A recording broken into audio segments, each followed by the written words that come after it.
Tractor ஏற்றி கொலை செய்ய முயன்றதாக 2 பேர் மீது வழக்கு பதிவு செய்து விசாரணை நடத்தி வருகின்றனர்.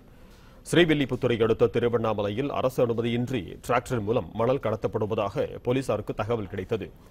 இதையடுத்து அப்பகுதியில் ரோந்து சென்ற காவலர் மதிராஜ் ஆற்றுப் பகுதியில் மணல் ஏற்றி வந்த டிராக்டரை நிறுத்தியுள்ளார்.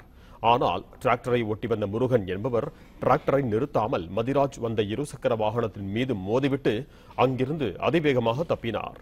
இதில் நிலை தடுமாறி கீழே விழுந்த காவலர் மதிராஜ் பலத்த காயமடைந்தார்.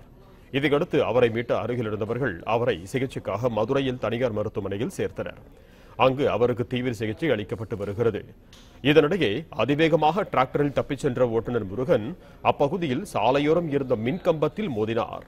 இதில் மின்கம்பம் உடைந்து டிராக்டர் மீது விழுந்ததில் முருகன் பலத்த காயமடைந்தார். அவருக்கு அப்பகுதியில் உள்ள மருத்துவமனையில் சிகிச்சை அளிக்கப்பட்டு வருகிறது.